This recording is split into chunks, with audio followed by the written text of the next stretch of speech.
Satu, dua, tiga. Korabase kerebe arabase kerabapapapapabase. Semua mulai berbahasa roh. Semua mulai berbahasa roh. Puji Tuhan, Shalom Bapak Ibu Saudara yang diberkati Tuhan. Sebelum kita lanjut dalam tayangan berikut ini, mari like dan subscribe tayangan ini agar saya semakin semangat untuk memberikan motivasi, memberikan hal-hal yang positif melalui tayangan YouTube ini, agar kita sama-sama belajar untuk semakin hari semakin mengerti kebenaran-kebenaran firman Tuhan. Baik Bapak Ibu Saudara yang diberkati Tuhan, mari kita simak atau kita saksikan tayangan berikut ini. Kemudian di akhir video, Bapak Ibu Saudara, mari kita simak bersama-sama apa kata kebenaran firman Tuhan tentang Roh Kudus. Mari kita saksikan bersama-sama Bapak Ibu Saudara.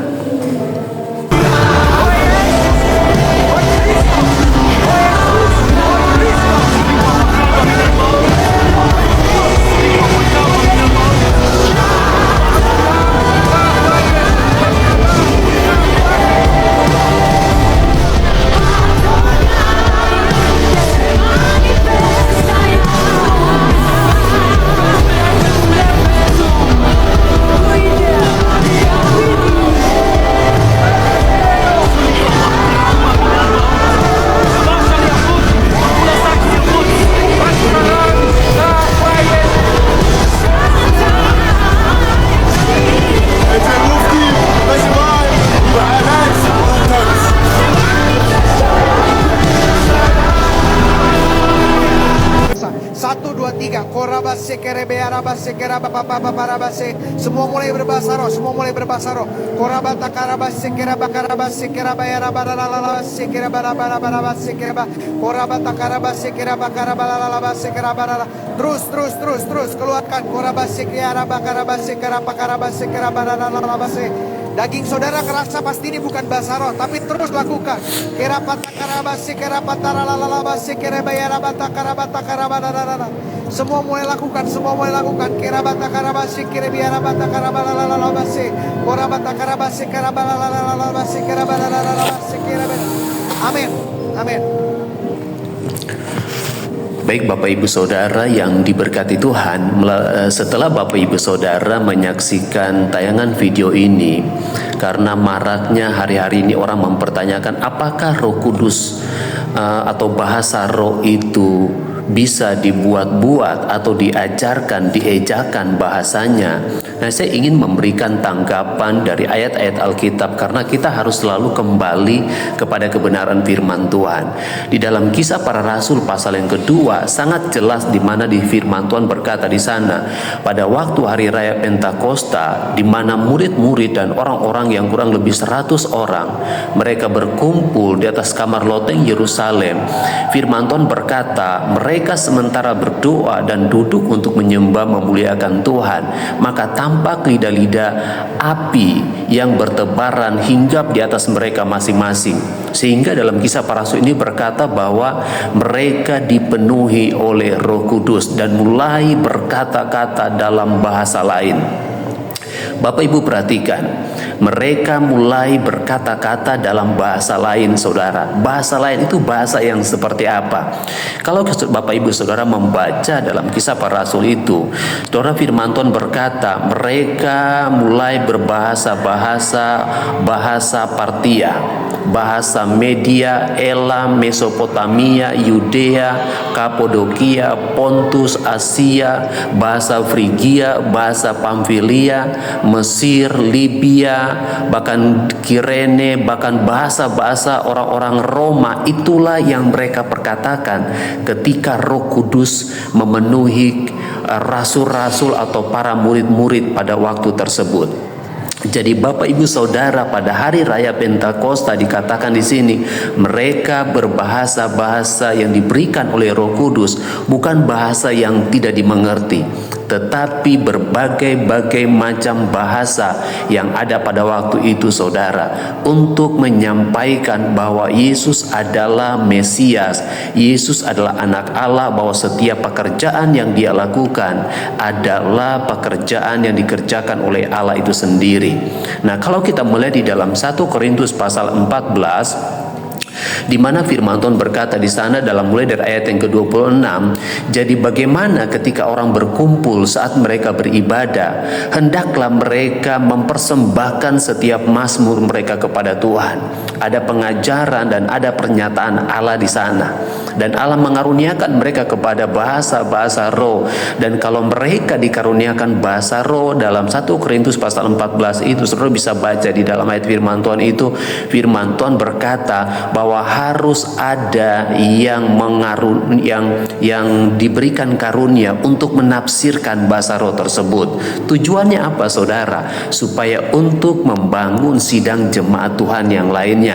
Dan jika mereka berkata-kata satu dengan yang lainnya, biarlah dikatakan di sana harus ada yang menafsirkannya. Dan kalau tidak ada yang dapat menafsirkannya, firman Tuhan berkata di sana, hendaklah mereka berdiam diri dalam pertemuan jemaat itu dan hanya boleh berkata-kata dari dirinya sendiri kepada Allah. Jadi bukan ikut-ikutan. Hati-hati Bapak Ibu Saudara, terkadang bahwa pendeta pun bisa menghipnotis jemaat Tuhan dengan berbagai macam cara, atau karena secara psikologi mereka melihat keadaan situasi yang ada sehingga tidak bisa dibedakan manakah bahasa roh dan mana bahasa lidah. Tetapi kita kembali merujuk kepada kebenaran firman Tuhan.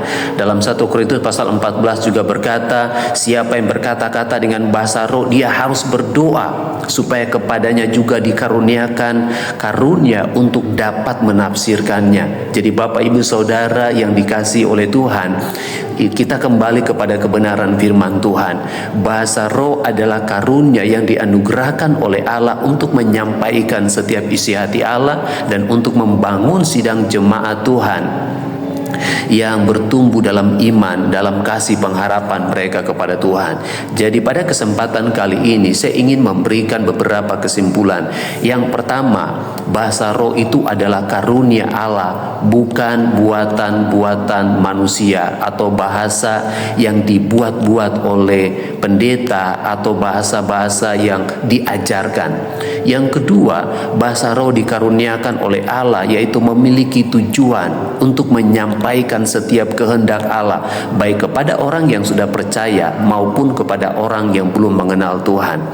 Yang ketiga, yaitu bahasa roh dikaruniakan untuk membangun iman orang lain. Karena apa? Karena dapat ditafsirkan, ada artinya, ada tujuan daripada bahasa itu dikaruniakan. Saudara, perhatikan, untuk membangun iman orang lain, bukan untuk menjadi batu sandungan. Yang keempat, orang yang dipenuhkan dengan Roh Kudus tidak selalu ditandai dengan bahasa roh. Saudara, awal gereja mula-mula firman Tuhan berkata sebelum kelahiran Yesus, firman Tuhan berkata bahwa orang yang dipenuhkan dengan bahasa roh itu tidak selalu ditandai dengan bahasa roh itu sendiri. Ada Yohanes, ada Elisabet, ada Zakaria, saudara, bahkan ada Stefanus, bahkan ada orang-orang yang lain, ada Filipus, ada Prokhorus, Nikanor, Timon, ada Menas, ada Nikolaus, bahkan ada Barnabas, dan ada tokoh-tokoh Alkitab yang lainnya. Jadi Bapak Ibu Saudara, orang yang dipenuhkan oleh Roh Kudus tidak serta-merta ditandai dengan bahasa roh. Jadi bagi Bapak Ibu Saudara yang belum pernah merasakan bahasa roh, firman Tuhan menuliskan juga bahwa tidak semua ditandai dengan bahasa roh. Yang terakhir, yang kelima, jangan kita memperdebatkan mengenai bahasa roh ini. Jikalaupun ada gereja di akhir-akhir ini yang katanya mengajarkan bahasa roh, mari kita bijak meresponnya, karena mereka mungkin memiliki tujuan untuk melakukannya. Mungkin mereka merindukan hari Pentakosta itu terjadi kembali dalam kehidupan mereka setiap hari. Biarlah hanya Allah yang mengetahui setiap maksud mereka. Kalau memang mereka punya tujuan maksud yang baik untuk menyembah memuliakan Tuhan, jangan kita menjadi hakim atas setiap kehidupan mereka. Kalaupun mereka salah, biarkan ada sinode gereja mereka yang dapat menyelesaikan itu. Oleh sebab itu, mari Bapak Ibu Saudara yang dikasihi oleh Tuhan, kita semakin bijak dalam pertumbuhan iman kita di hari-hari ini, karena iblis ingin mengambil bagian dalam setiap kehidupan kita untuk menarik orang-orang orang-orang percaya sebanyak-banyaknya untuk mereka kehilangan keselamatan. Jadi mari kita saling mendoakan, kita saling support dalam kita mengiring akan Tuhan, karena hari Tuhan semakin mendekat. Tuhan Yesus memberkati kita semuanya. Shalom Bapak Ibu Saudara.